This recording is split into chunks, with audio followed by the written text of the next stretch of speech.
warahmatullahi wabarakatuh. Salam sejahtera bagi kita sekalian. Om Swastiastu, Namo Buddhaya, salam kebajikan.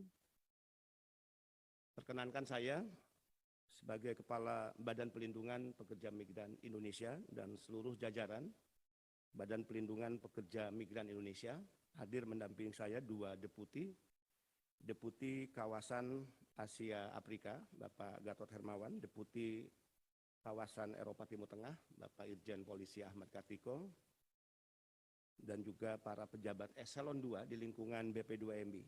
Pada hari ini, hari Kamis tanggal 7 Juli 2022.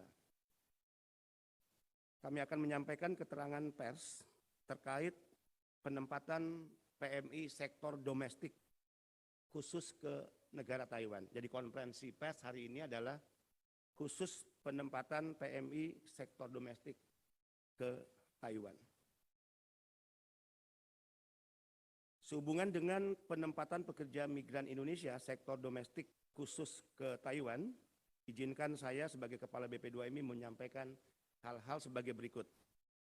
Pertama, bahwa Badan Pelindungan Pekerja Migran Indonesia BP2MI dalam setiap pertemuan, baik dalam forum Joint Task Force, IETO, TETO, yang juga dihadiri oleh perwakilan dari Kementerian Ketenagakerjaan Republik Indonesia, maupun dalam pertemuan antara BP2MI dengan perwakilan TETO di Jakarta. Saya mengikuti forum Joint Task Force selama 3 kali. Saya juga melakukan pertemuan khusus berulang-ulang, baik atas permintaan kami atau permintaan perwakilan TETO di Jakarta selama 14 kali. Jadi 3 kali dalam forum Joint Task Force yang juga dihadiri oleh Kemnaker RI dan 14 kali pertemuan BP2MI saya dengan perwakilan TETO di Jakarta. Dalam setiap pertemuan tersebut, saya sebagai Kepala BP2MI menuntut terkait penempatan pekerja sektor domestik ke Taiwan agar Taiwan melakukan 2 hal. Pertama, melakukan kenaikan gaji bagi pekerja migran Indonesia sektor domestik yang sejak tahun 2017 Taiwan tidak pernah menaikkan gaji pekerja sektor domestik dari Indonesia. Kedua, saya juga menuntut agar pihak Taiwan mau menghilangkan komponen biaya agency fee yang itu selalu dicantumkan dalam surat pernyataan biaya penempatan sebesar 60.000 NT atau setara dengan 32 juta. Yang beban fee agency ini menjadi beban pekerja migran Indonesia dan sudah berlangsung sejak tahun 2003. Bisa dibayangkan, sudah berapa tahun dan sekarang tahun 2022.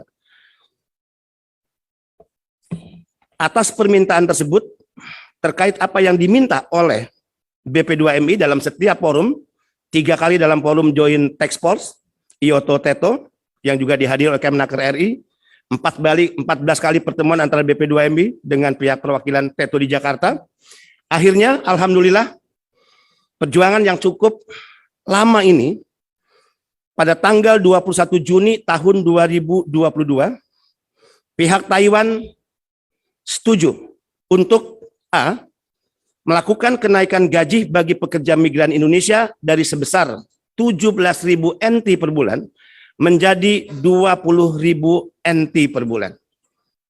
Di mana kita tahu bersama terkait gaji tadi sejak tahun 2017 tidak pernah Taiwan menaikkan gaji untuk pekerja sektor domestik.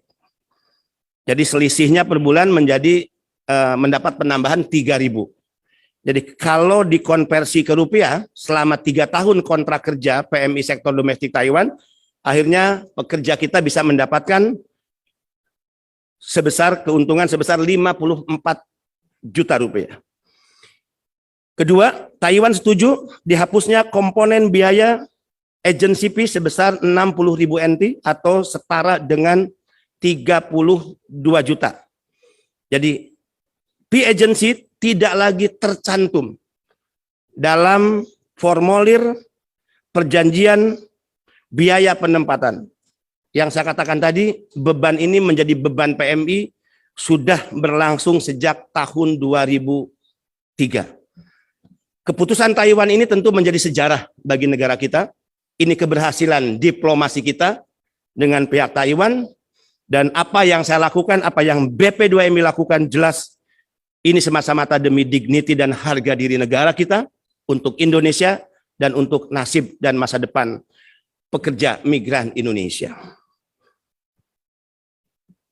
3. Mengacu pada poin 1 dan 2 tersebut di atas, maka dengan ini, dengan adanya kemauan pihak Taiwan atas 2 hal yang kita tuntut tersebut, ya, maka BP2MI hari ini tanggal 7 Juli 2022 menyatakan penempatan pekerja migran Indonesia sektor domestik khusus ke Taiwan sudah dapat dilakukan kembali tanpa mengacu pada peraturan BP2MI nomor 09 tahun 2020 tentang pembebasan biaya penempatan sesuai dengan surat Dirjen Bina Penta dan PKK Kementerian Ketenagakerjaan Republik Indonesia nomor B-3 garis miring 2698 garis miring PK.02.03 garis miring 7 Romawi garis miring 2022 tentang kesepakatan pasca pertemuan Joint Task Force atau GTF IETO TETO yang disampaikan kepada Kepala BP2MI tertanggal 5 Juli 2022. Jadi BP2MI menerima surat dari Kemnaker dengan nomor yang saya sebutkan tadi tertanggal 5 Juli. Jadi Kemnaker pun setuju bahwa dengan adanya keputusan Taiwan yang akhirnya mau mengikuti apa yang selama ini dituntut oleh BP2MI atas 2 hal tadi, akhirnya Kemnaker juga dalam suratnya tersebut setuju agar khusus untuk Taiwan, Perbadan 09 2020 tentang pembebasan biaya penempatan untuk sektor domestik tidak diberlakukan. Itu artinya ada sekitar 15.419 CPMI sektor domestik yang sudah siap berangkat, ya, di mana secara statistik tahun 2020 ada 4.706 CPMI, kemudian 2021 ada 735 CPMI, dan 2022 ada 9.978 CPMI, total 15.419 CPMI sektor domestik Taiwan sudah bisa melakukan proses untuk selanjutnya ditempatkan di negara Taiwan. Tentu teknisnya adalah setelah pernyataan konferensi pers ini, BP2MI dan seluruh jajaran hingga di level bawah UPT akan mempersiapkan apa yang menjadi tugas dan kewenangan. Tapi persoalan nanti di TETO, kan berprosesnya ke TETO, ya, visa, leges, dan sebagainya, tentu itu menjadi urusan TETO. Apakah TETO sudah siap atau tidak, ya. 4. Dengan dimulainya kembali penempatan PMI sektor domestik ke Taiwan, maka otomatis tidak boleh ada lagi pembebanan biaya pungutan lain-lain kepada PMI di luar yang menjadi tanggung jawab PMI. Jadi ada beban PMI pasti, ya, tapi tidak boleh ada pungutan di luar yang menjadi beban PMI. Sehingga kelima, apabila kemudian hari ditemukan ada P3MI, sekali lagi, apabila kemudian hari ditemukan ada P3MI melakukan pelanggaran dengan melakukan pembebanan biaya atau pungutan di luar yang menjadi beban PMI atau overcharging, maka BP2MI dengan tegas sesuai kewenangannya akan merekomendasikan agar P3MI tersebut diberikan sanksi sesuai Peraturan Menteri Ketenagakerjaan nomor 7 tahun 2020 tentang tata cara pengenaan sanksi administratif dalam pelaksanaan penempatan dan pelindungan pekerja migran Indonesia. Bahkan kita tidak segan untuk merekomendasikan pencabutan izin kepada P3MI tersebut. Saudara-saudara, para pekerja migran Indonesia, khususnya sektor domestik yang akan diberangkatkan atau ditempatkan di Taiwan, yang hari ini juga mengikuti secara langsung live melalui FB BP2MI, mudah-mudahan keputusan ini disambut dengan sukacita, disambut dengan gembira, Ini membuktikan bahwa salah dan keliru jika selalu ada upaya yang ingin mendiskreditkan BP2MI seolah-olah BP2MI memiliki niat untuk selalu menghambat para pekerja migran Indonesia berangkat ke luar negeri. Saya ingin berikan garansi 1000% di mimbar yang terhormat ini. BP2MI sebagai lembaga yang selain tugas melakukan pelindungan kepada pekerja migran Indonesia, yaitu melakukan tugas penempatan, khususnya untuk G2G, G2P, dan skema di luar itu, BP2MI akan melaksanakan tugas negara sebagai lembaga pemerintah yang akan tegak lurus, tunduk, konsisten kepada Undang-Undang 18 2017. Saya ingin mengutip pernyataan Pak Kartiko di media hari ini, sebagai lembaga pemerintah, BP2MI tidak bisa dipaksa-paksa, tidak bisa ditekan-tekan, tidak bisa diancam-ancam oleh siapapun. Apakah mereka yang mengatasnamakan P3MI, apakah mereka yang mengatasnamakan asosiasi. Ini lembaga pemerintah, ini lembaga negara, tegak lurus ketertundukan kami kepada konstitusi, kepada undang-undang yang mengatur tentang penempatan pekerja migran Indonesia, dan tentu tegak lurus dan ketertundukan kami kepada kepentingan rakyat Indonesia, yaitu para pekerja migran Indonesia. Sedikit saya ingin highlight. Saudara-saudara bisa membayangkan bagaimana 3 kali pertemuan dalam Joint Task Force yang BP2MI hadir dalam pertemuan tersebut, bagaimana saya mewakili BP2MI, kami melakukan 14 kali pertemuan dengan pihak perwakilan TETO di Jakarta. Sikap saya, sikap kami tegak lurus dan tidak pernah bergeser sedikit pun. Walaupun bujuk rayu, walaupun godaan begitu besar agar penempatan ke Taiwan segera dilakukan, tanpa BP2MI harus menuntut hal yang kami sebutkan tadi. Saya katakan tidak. Ini menyangkut harga diri negara, ini menyangkut harga diri dan juga nasib pekerja migran Indonesia. Apakah saudara-saudara bisa membayangkan anak-anak bangsa kita bekerja dan kita para pekerja migran tidak mengalami kenaikan gaji sejak tahun 2017? Kami memikirkan itu. Kami memikirkan nasib mereka. Di tengah situasi ekonomi yang sudah berubah, di tengah tuntutan kebutuhan para pekerja migran Indonesia yang pasti bertambah karena situasi ekonomi global, maka tidak mungkin jika mereka tidak diperjuangkan nasibnya tentang kenaikan gaji. Dan BP2MI mengambil posisi memperjuangkan kenaikan gaji bagi mereka. Dan alhamdulillah, itu akhirnya disetujui oleh pihak Taiwan.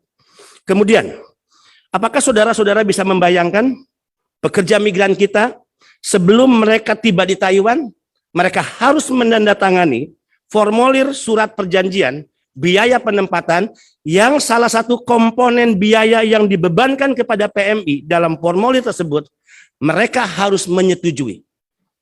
Dibebani 60.000 NT atau 32 juta rupiah atas nama komponen agency fee, ya, yang sesungguhnya, sekali lagi, yang sesungguhnya, jasa agensi ini tidak harus bersifat dipaksakan, bahkan menjadi syarat sebelum mereka berangkat ke Taiwan, kecuali memang dibutuhkan oleh pekerja migran Indonesia. Setiap bicara dengan TETO, saya sampaikan, ilustrasi fee agency terkait jasa yang dibutuhkan oleh PMI dari agensi adalah ibarat saya membutuhkan jasa, ya, dokter jika saya sakit. Jadi jika saya sakit, pasti saya akan datang ke dokter. Konsultasi dengan dokter pasti berbiaya.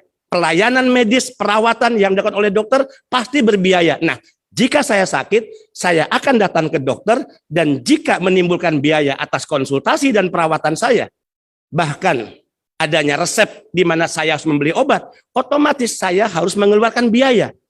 Tapi jika saya tidak sakit, jika saya tidak membutuhkan dokter, kenapa saya harus dipaksa untuk, ya, membayar kepada seorang dokter? Ibaratnya dengan fee agency tadi, bahwa ketika ada PMI membutuhkan jasa dari pihak agensi agar mereka mendapatkan pelayanan yang baik, maka itu harus disesuaikan dengan butuh tidaknya PMI untuk mendapatkan pelayanan. Dalam pertemuan dengan pihak Taiwan, saya selalu mengatakan bahwa jika Anda mempersoalkan tentang Perban 09 2020 yang itu adalah bagian dari turunan Undang-Undang 18 2017, maka kami BP2MI, saya Benny Ramdhani akan juga mempersoalkan tentang fee agency yang menurut Anda itu adalah ketentuan negara Anda. Ya, pernyataan-pernyataan keras itu bukan hal yang asing. Kita masih punya record dan rekaman dalam setiap pertemuan, dan BP2MI insya Allah tegak lurus pada kepentingan negara, harga diri, dignity, ya, Republik dan Merah Putih ini, dan juga kepentingan pekerja migran Indonesia. Keputusan ini murni karena akhirnya Taiwan sudah menyetujui atas tuntutan dua hal tadi, dan juga kami sudah menerima surat dari Kemnaker ya, yang ditandatangani oleh Dirjen Bina Penta dan PKK Kementerian Ketenagakerjaan Republik Indonesia, sebagaimana nomor surat yang kami sebutkan tadi, tertanggal tanggal 5 Juli 2022. Kami meminta para pekerja migran Indonesia sektor domestik Taiwan mempersiapkan diri, jaga kesehatan, penuhi semua dokumen secara lengkap. Kami juga meminta di mimbar yang terhormat ini para P3MI mempersiapkan seluruh proses, mengikuti semua tahapan, dan juga melengkapi semua dokumen yang dibutuhkan oleh para pekerja. Dengan catatan, sekali lagi kami ingatkan, P3MI tidak boleh memungut, membebani beban-beban lain di luar yang menjadi beban yang harus ditanggung oleh pekerja migran Indonesia. Sanksinya sudah kami sampaikan tadi, kami tidak akan segan-segan merekomendasikan sanksi, bahkan pada tahap sanksi pencabutan izin bagi P3MI sesuai kewenangan yang dimiliki oleh BP2MI, mengacu kepada Peraturan Menteri Ketenagakerjaan Nomor 7 Tahun 2020 tentang tata cara pengenaan sanksi administratif dan pelaksanaan penempatan pelindungan pekerja migran Indonesia. Terima kasih, salam sehat, tetap semangat untuk semua pekerja migran Indonesia. Kemenangan ini bukan kemenangan BP2MI, kemenangan ini bukan kemenangan Benny Ramdhani, kemenangan ini adalah kemenangan Merah Putih Indonesia dan kemenangan pekerja migran Indonesia. Sukses dan selamat, salam sehat, dan salam Merah Putih bendera kita bersama. Wallahul muwaffiq ila aqwamit thoriq. Wassalamualaikum warahmatullahi wabarakatuh. Saya mempersilahkan jika ada rekan-rekan pers yang ingin menyampaikan pertanyaan. Baik, terima kasih. Perkenalkan, saya Freddy dari jpnn.com. Pertama, ini kabar gembira bagi bangsa Indonesia, khususnya PMI. Pemaparan dari Kepala Badan tadi cukup komprehensif. Dua pertanyaan yang ingin saya elaborasi dari Kepala Badan. Pertama, bagaimana memastikan model monitoring yang dilakukan oleh BP2MI agar beberapa prasyarat tadi yang cukup bagus bisa terimplementasi dengan baik. Yang kedua adalah, ini kabar gembira juga tentang kenaikan gaji yang secara periodik misalnya. Apakah juga dilakukan bagi negara-negara yang lain, misalnya Malaysia, Arab Saudi, ataupun di mana tujuannya? Kurang lebih itu. Oke. Ini agak sombong sedikit mungkin ya, BP2MI ingin menjawab. Dan ini saya nyatakan di depan teman-teman dari Kemnaker dan juga dari KSP saat kami melakukan pertemuan FGD di Bidakara minggu lalu. Ya. Ya, tapi mudah-mudahan tidak dinilai sombong sih. Ya. Saya katakan kepada teman-teman dari Naker dan KSP, apakah Taiwan mau menaikkan gaji pekerja migran kita yang sejak tahun 2017 tidak pernah mengalami kenaikan? Apakah Taiwan mau menghilangkan fee agency 60.000 NT dari surat perjanjian biaya penempatan?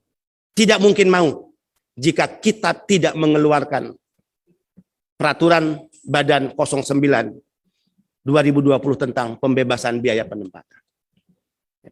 Kalau tidak ada itu, ya saya waktu itu agak mengatakan potong leher saya lah. Kalau tidak kita keluarkan peraturan badan itu, tidak mungkin Taiwan menaikkan menyetujui apa yang dituntut oleh BP2MI. Tapi tentu kita tidak perlu lagi flashback ya, tapi bagaimana akhirnya Taiwan dalam joint Taxport tanggal 21 2022 yang juga dihadiri oleh Kemnaker RI Pak Dirjen Suhartono hadir langsung, akhirnya bisa mengabulkan dua hal tadi ya. Sehingga tentu kalau secara jumlah nilai para pekerja sudah untung banyak ya, sehingga khusus untuk Taiwan Perbadan 09 2020 sebagaimana juga surat yang dikirim Naker ya tidak diberlakukan. Bagaimana dengan negara lain? Kita akan lihat. Kalau negara lain juga melakukan hal yang sama, berani menaikkan gaji dan memberikan jaminan-jaminan kepada para pekerja migran kita yang arahnya meningkatkan kesejahteraan bagi pekerja migran Indonesia, maka kita bisa duduk kembali untuk melakukan negosiasi dengan Indonesia. Negosiasi ini sekali lagi semata-mata tidak untuk kepentingan seorang kepala badan, Benny Ramdhani, tidak untuk kepentingan BP2MI sebagai lembaga, tapi jelas-jelas untuk Indonesia dan juga untuk pekerja migran kita. Saya selalu mengatakan, kita ini negara besar. Kita tidak boleh mendidik anak-anak bangsa bermental seolah-olah kita yang butuh bekerja di luar negeri. Tapi pihak luar negeri juga harus memiliki kesadaran bahwa mereka butuh pekerja kita. Sehingga jika masing-masing pihak meletakkan kesadarannya pada hal tadi, maka tidak boleh ada negara yang merasa superioritas sehingga menjadikan negara lain sebagai subordinat dari negara yang mengaku dirinya sebagai superioritas. Semua harus diletakkan pada semangat ya, kerjasama yang saling membutuhkan sehingga menghormati satu sama lain. Tadi malam saya sudah berkoordinasi dengan Dirjen Bina Penta Pak Suhartono sehingga Kemnaker akan segera berkirim surat kepada MOEL ya. MOEL ini Minister of Labor Taiwan ya. Kemudian tentu nanti kita menunggu jawaban dari Minister of Labor dan kemudian secara teknis hal-hal pelaksanaan penempatan berjalan di lapangan. Pengawasan akan kita lakukan karena kami juga punya 2 number hotline di mana PMI bisa 24 jam menyampaikan pengaduan jika ada masalah ya, dan khusus pembinaan kepada P3MI jika ada P3MI yang nakal tadi ya yang sudah kita warning itu menjadi tanggung jawab dari Kementerian Ketenagakerjaan Republik Indonesia. Saya yakin Kemnaker juga akan melakukan pengawasan dan pembinaan kepada para P3MI. Demikian, saudara-saudara sekalian, apa cukup? Saya Priska dari Antara, Pak, mengenai kenaikan pendapatan untuk pekerja sektor domestik untuk penempatan ke Taiwan ini mulai berlakunya kira-kira kapan, Pak? Ya. Apakah pekerja yang sudah ada di sana mereka juga akan merasakan hal itu? Dan yang kedua, apakah dari BP2MI akan melakukan hal yang sama dengan negara-negara penempatan lain, terutama mungkin yang kerjasamanya G2G atau G2P, demikian Pak. Ya. Peraturan Badan 09 2020 ini kan memang ditujukan untuk sektor domestik, ya, ke seluruh negara penempatan. Peraturan inilah yang kemudian, ya, Taiwan meminta Indonesia bernegosiasi. Ini secara historical, ya. Negosiasinya adalah agar peraturan badan tersebut tidak diberlakukan. Ini sudah berlangsung kurang lebih 1 tahun. Ya, bahkan hampir 2 tahun sejak peraturan badan tersebut dikeluarkan. Tadi saya katakan 3 kali pertemuan dalam Joint Task Force dan juga 14 kali pertemuan saya dengan pihak perwakilan TETO di Jakarta. Ya, pertemuan itu tidak merubah sikap kita. Pertemuan itu tidak membuat kita tergoda, pertemuan-pertemuan itu tidak menjadikan kita mengambil langkah mundur, ya. Dan akhirnya 21 Juni 2022 tadi, alhamdulillah dalam forum resmi, yang pihak Taiwan diwakili atau dipimpin langsung pertemuannya oleh Wakil Menteri Ketenagakerjaan Taiwan dari MOL. Indonesia Kemnaker dipimpin oleh Dirjen Bina Penta dan jajaran direktur, dan BP2MI dipimpin langsung oleh saya. Jadi itu pernyataan resmi. Teknisnya nanti, tadi saya katakan Kemnaker berkirim surat ke MOL, kemudian MOL tentu akan menjawab surat itu, ya, termasuk sudah menjabarkan hal-hal yang bersifat teknis. Apakah akan berlaku untuk para pekerja yang sekarang sudah ada di Taiwan? Pasti. Karena kesepakatannya adalah kenaikan gaji untuk pekerja sektor domestik. Di perjuangan kita baru itu. Apakah nanti kita akan memperjuangkan juga untuk sektor formal? Ya, tentu mohon dukungan dari semua pihak. Ini tahapan awal dari perjuangan kita, ya, yang ini bisa menjadi kabar baik bagi para pekerja migran Indonesia, dan hal-hal lainnya termasuk untuk negara-negara lain kita akan lakukan berikutnya. Cukup ya. Terima kasih banyak kehadiran rekan-rekan pers.